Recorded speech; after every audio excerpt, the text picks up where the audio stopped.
잠금해질 시간입니다. 매일이 즐겁기를 바라며 주식 투자를 하는데 매일이 어렵게만 느껴지는 최근입니다. 양지수 모두 다 하락권에 들어가 있고 1,500개 넘는 종목이 벌써부터 빠지죠. 외국인의 강한 선물이 금융투자 매도를 자극하고 있습니다.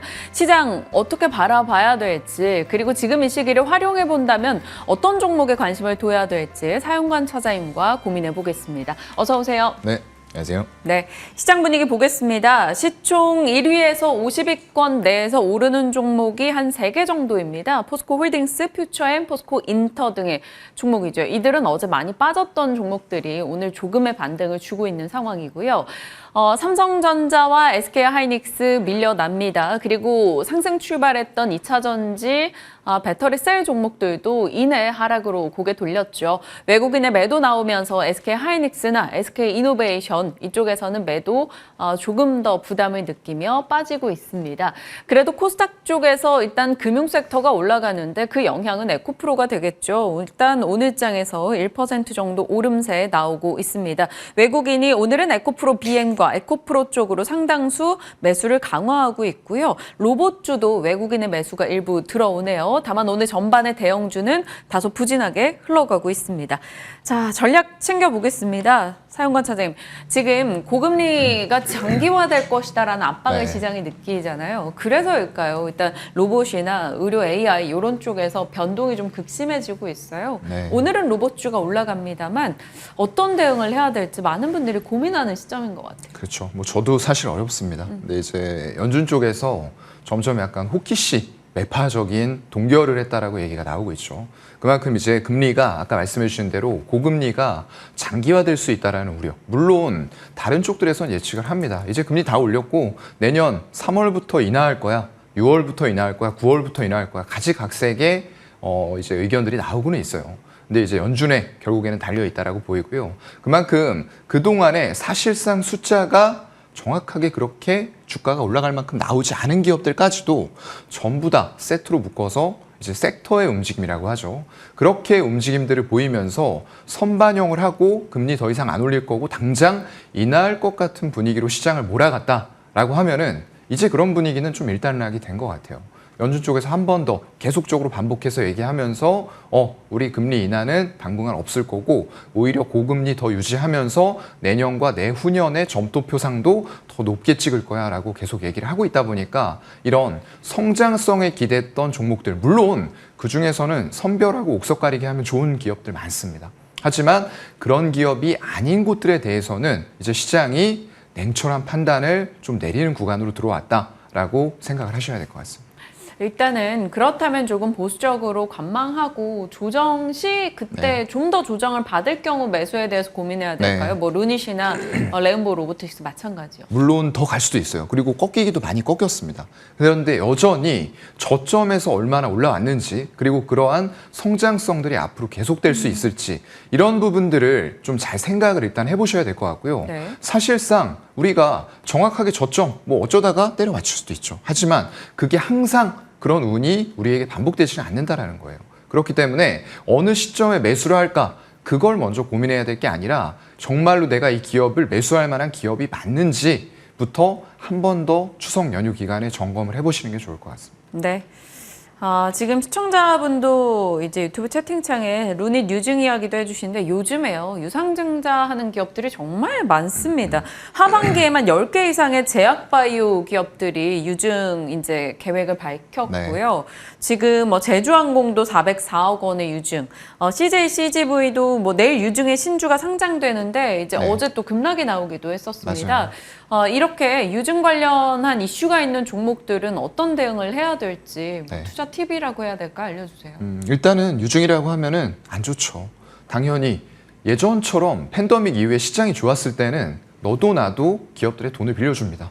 우리 돈 좀 가져다 써줄래? 이렇게 나오는데 지금은 상황이 완전히 역전이 됐죠. 돈 빌려달라고 그러면 안 빌려줍니다.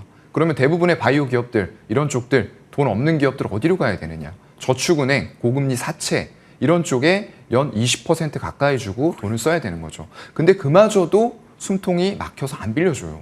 그럼 결국 누구한테 돈을 빌려야 되죠?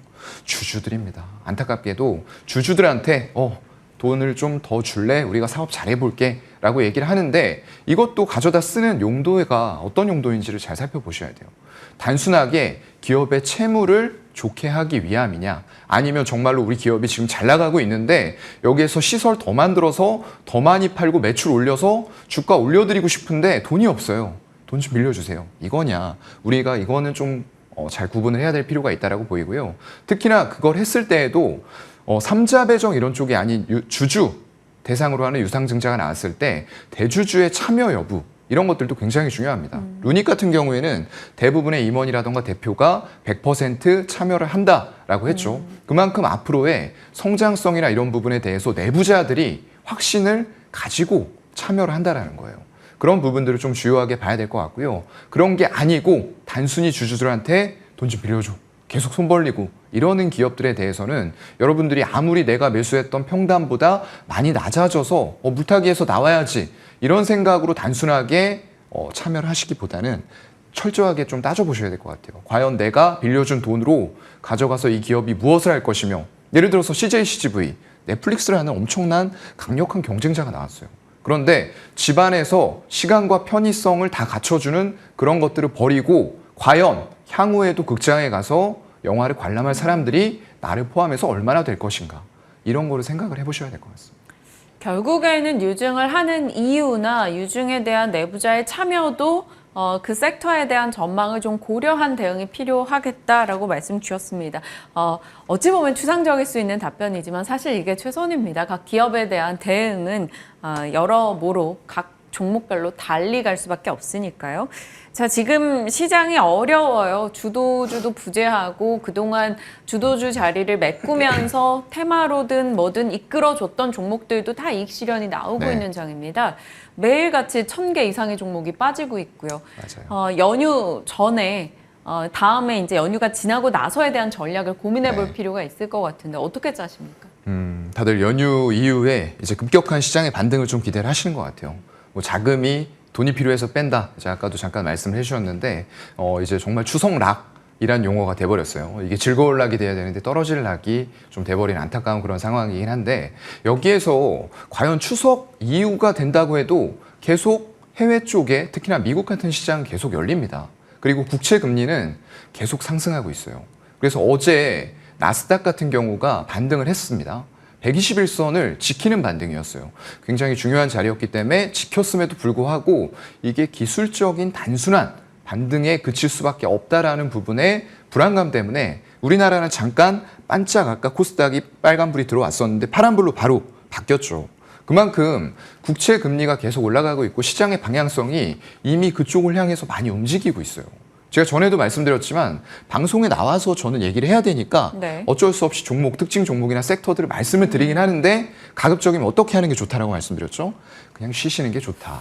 그래서 시장이 정확하게 반등의 기미를 보여주는, 정확하게라는 건 외국인이나 기관들이 의미 있게 종목들을 사고 지수를 사면서 끌어올리는 흐름들이 나와야지 개인들의 매수세가 자꾸 붙는 이런 시장은 사실 개인적으로는 별로 저는 선호하지는 않는 시장이거든요. 그렇기 때문에 추석 전후로 해서 시장이 급격하게 바뀔 거다, 이런 생각보다는 시장의 흐름이 어떻게 언제 바뀌는지를 보고 그 흐름에 맞춰서 지금은 조금 안정적인 투자를 해나가시는 게 좋을 것 같습니다. 네. 시장에 대한 이야기들, 오늘장 흐름 속의 특징들을 잡아가며 이야기를 해봤고요. 이제 잔금 해제 종목으로 곧장 이어가겠습니다. 첫 번째 종목 열어보시죠. 시장에서 관심 두고 있는 종목이에요. 파마리서치. 올해 정말 좋은 시세 냈다가 한동안 좀 쉬었는데 오늘장은 또 올라갑니다. 네. 돌아온 K뷰티 열풍의 수혜주 포인트 잡아보죠. 얼마 전에 문체부가 K의료관광 적극적으로 지원하겠다, 육성하겠다라는 의지를 피력하기도 했었는데요. 올해 정말 많은 관광객들이 들어와서 한국에서 이익 레버리지 큰 K의료관광을 누릴 거다, 이런 네. 얘기가 많았었어요. 맞아요. 그 가운데 파마리서치의 위치가 궁금해지는데, 일단 첫 번째 포인트는 수급적인 내용일까요? 아니면 들어오는 관광객에 맞춰진 내용일까요? 아무래도 들어오는 관광객들을 관광객. 봐야 될 것 같아요. 또 이제 추석 연휴 이런 쪽이 겹쳐 있다 보니까 유커들 많이 방문한다, 네. 이런 얘기도 나오고 있고요. K 미용 의료가 이제 하나의 관광 트렌드가 돼버렸어요. 관광을 오는 거에 목적을 두기보다는 이런 피부과나 성형외과를 방문하는 코스를 관광 코스로 짜서 그걸 열심히 이제 홍보를 하는 거죠. 그런 과정에서 지금 국내 외국인 여기 의료업종의 월별 매출액이 나오고 있는데요. DS투자증권의 자료입니다. 지금 보시면은 분기별로 해서 잠깐의 꺾이는 흐름들 22년 말에서 1분기 정도까지 꺾이는 흐름이 나왔다가 다시 한번 급격하게 증가되고 있죠. 그만큼 우리가 K엔터라던가 여러 가지 K가 붙는 것에 대해서 외국인들의 선호도가 굉장히 높아지고 있다라는 인기를 실감할 수 있고요. 이 파마리서치도 상반기에 의료기기가 전년 동기 대비해서 32% 성장, 그리고 화장품은 더 급격하게 성장했어요. 무려 63%가 성장을 했습니다. 그래서 사실상 리오프닝이 본격적으로 시작이 되면서 국내에 어떤 피부과 방문 러시 아까 말씀드렸던 그런 부분에다가 작년에 신규 진출한 태국 쪽, 이런 쪽에 SNS 보면은 정말로 난리도 아닙니다. 정말 뜨거운 열기가 사람의 입에서 입으로 퍼져나가면서 나도 맞았다 이런 인증 후기들이 엄청나게 올라오고 있는 걸 관심 있으신 분들이라면 아마 추적을 하고 계실 거예요. 그래서 상반기에 외국인 관광객 체험하는 분야들 별로 나눠보니까 여기에서 가장 인기 있는 분야가 뭐였느냐라고 보니까 바로 K뷰티입니다. 아까 말씀드렸던 피부과, 성형외과의 방문 코스가 여행의 하나의 코스로, 트렌드로 자리를 잡으면서 굉장히 인기가 치솟고 있다라는 부분을 DS투자증권에서 말씀을 해주셨습니다. 얼마 전에 제가 휴가 때 제주도를 갔었어요. 근데 제주도 신화월드 리조트 내에 왜 리조트 안에 성형외과가 있지라고 생각할 만큼 딱 가운데에 있더라고요. 그만큼 K-의료 관광 코스로 중국인 관광객들을 유치하기 위한 그런 움직임까지 보이고 있습니다. 맞아요. 그만큼 한국의 시술에 대한 좀 선호도가 높다라는 걸 확인할 수 있고요. 그 면에서 파마리서치의 주가도 올해 아마 급맥락에 좋았을 겁니다. 다음 포인트는 리쥬란입니다. 리쥬란과 콘쥬란과 뭐 이런 시리즈들이 있더라고요. 네. 근데 이런 리쥬란은 정말 선호도가 엄청 높은 시술에 속하더라고요. 네. 저도 뭐 이거를 받아보진 않았는데 이걸 알고 있고 대부분의 사람들이 이 브랜드는 알아요. 네네. 그만큼 입소문이 크게 퍼졌다. 리프팅에서는 뭐 거의 스킨부스터나 이런 쪽에서는 대명사가 그냥 돼버렸어요.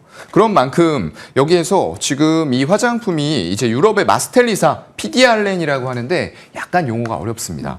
이제 폴리데 옥시 리보 뉴클레오타이드 라는 의약품의 유통 사업을 처음에는 시작을 했어요. 단순 유통이었습니다. 그런데 여기에서 2014년에 이 대표 제품인 리쥬란이 출시가 된 거예요. 근데 이게 약간 만성 대기형이라고 봐야 될 것 같아요. 처음에는 그 정도의 인기는 아니었는데 정말로 아까 얘기했던 대로 SNS 인기, 이런 입소문, 붐을 타면서 날개도 친 듯이 팔리기 시작을 했고요. 지금 우리가 VT 같은 것들도 굉장히 인기가 높거든요. 그런데 이런 제품보다도 더 사실상 선호도가 높고 VT는 일본 쪽에서만 좀 인기가 높은 편에 속하는데 그런 것들을 뛰어넘은 게 이제 리쥬란이 아닐까라고 생각이 되고요. 향후에 이런 비슷한 경쟁 제품들이 많이 출시가 될 거예요. 하지만 이런 것들이 처음 출시가 돼서 시장을 선점한 효과, 이런 것들은 굉장히 앞으로도 지속이 될 것이다 라고 얘기를 삼성증권에서 해주셨고요. 네. PDRN 성분이 포함된 이제 화장품, 앰플이나 크림 같은 것들, 이런 것들까지도 순차적으로 출시를 하면서 제품의 포트폴리오도 확대를 해나가면서 매출도 동반 성장하는 그런 모습들이 나올 것으로 전망을 하고 있습니다. 주가가 사실 15만 원 찍고 11만 원대까지 갔다가 지금 3거래 연속해서 양봉을 그립니다. 현 시장에서의 양봉은 상당히 의미가 있다고 볼 텐데 지금 조정 나온 걸 매수 기회로 삼아도 되는 겁니까? 네, 일단은 상상인 증권에서는 조정 시에는 좀 분할 관점으로 접근을 해야 되는 종목이다라고 말씀을 해주셨어요. 저도 동의를 좀 하는 바이고요. 상반기 이어서 3분기에도 일단은 매출과 영업이익이 각각 35%, 42%씩 고성장을 계속 지속을 해나가고 있어요. 이게 여러분들이 좀 아셔야 되는 부분은 시장이 밀리고 종목들이 전부 다 밀린다고 해서 다 같은 종목의 상황은 아니다라는 건 이해를 하셔야 됩니다. 이게 실적이 정말로 꺾이고 안 좋아서 떨어지는 종목도 있고요. 그냥 시장의 흐름에 맞춰서 차익 실현이 나오거나 좋은데도 불구하고 같이 빠지는 종목들이 있어요. 이건 이제 옥석 가리기라고 해서 구분을 하실 필요가 있을 것 같고요. 그런 관점으로 보면은 파마리서치는 이제 5기 되겠죠. 그런 관점에서 글로벌 브랜드로의 성장 잠재력도 이미 충분하다라고 보여집니다. 태국이나 이런 쪽들, 싱가포르, 말레이시아, 우크라이나, 중국 같은 지역의 수출이 증가가 되고 있는 그런 상황이고요. 현재는 이제 한국, 동남아시아, 중동, 남미 같은 타겟 시장이 1차 시장이에요. 근데 이게 만약에 미국, 유럽, 그리고 일본 같은 쪽들로 확대가 된다라고 했을 때는 거기는 소비의 여력이 훨씬 큰 나라들입니다.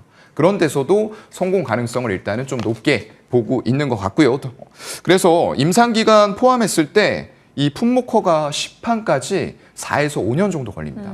그럼 아까 말씀드린 2차 타겟 시장까지 가는 데에는 시간이 조금 필요하다는 얘기예요. 네. 그래서 너무 단기적으로 그런 것들이 될 거다. 급격하게 또 여기서 주가가 레벨업 팍 하겠지. 이런 거 관점보다는 조정받았을 때 내가 편하게 매수해 놓으면 향후에 중장기로 가져가더라도 안정적인 현재의 매출에 더불어서 2차 타겟 시장까지도 매출 가능성이 있겠구나라는 부분으로 생각을 하시면 좋을 것 같습니다. 네. 증권사에서는 일단 삼성증권에서 19만 원 목표 주가를 제시를 했고요. 상상인에서 18만 원, DS투자에서 19만 원 목표 라인을 설정했습니다. 평균 목표가는 17만 7,500원 정도 제한이 되고 있네요. CTC 바이오 최대 주주 자리 놓고 지금 CTC 바이오 대표와 파마리서치가 계속해서 지분 경쟁을 펼치고 있습니다. 자금 여력으로 봤을 때는 파마리서치가 훨씬 더 좀 승기를 잡았다라는 분석 등이 많이 나오고 있는데 CTC 바이오 인수 관련해서 파마리서치 주가에 대한 코멘트는요? 네, 일단은 파마리서치에게는 만약에 인수를 된다라고 했을 때는 긍정적으로 볼 수밖에 네. 없어요. 왜냐하면 예전에는 동물의약품 위주의 사업을 했는데 이게 인체 쪽으로도 확장이 되고 있기 때문에 지금 파마리서치에서는 가지고 오려고 하는 거고요. 네. 당연히 둘이 싸우면 누가 이기겠습니까? 돈 많은 사람이 이기겠죠. 네. 아무리 대출 받고 담보대출 가진 주식으로 담보대출 받고 한다고 하더라도 지금 파마리서치는 영업이익률이 35%에 달해요. 그리고 1년에 버는 영업이익이 곧 있으면 1,000억입니다. 그만큼 회사에 유보율이 엄청나게 쌓여 있다는 거예요. 그럼 여기서 과연 전쟁이 붙었을 때 누가 이길까? 이거는 이제 여러분들의 판단에 맡기도록 하겠습니다. 네. 첫 번째 미용 쪽의 파마리서치 살펴봤습니다. 두 번째 종목 곧장 가볼게요. 이 종목도 미용 의료기기 쪽의 대표 주자죠. 클래시스입니다. 타이틀은 미용기기 업체 끝판왕 이렇게 달려있는데 포인트 잡아볼게요.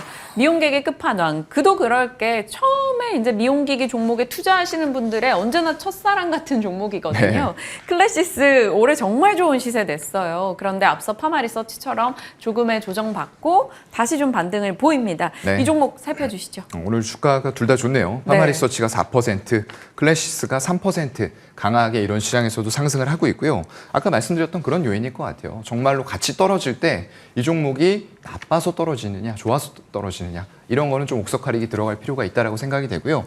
여기 지금 나옵니다. 뭐 ET처럼 생긴 애가 하나 서 있죠.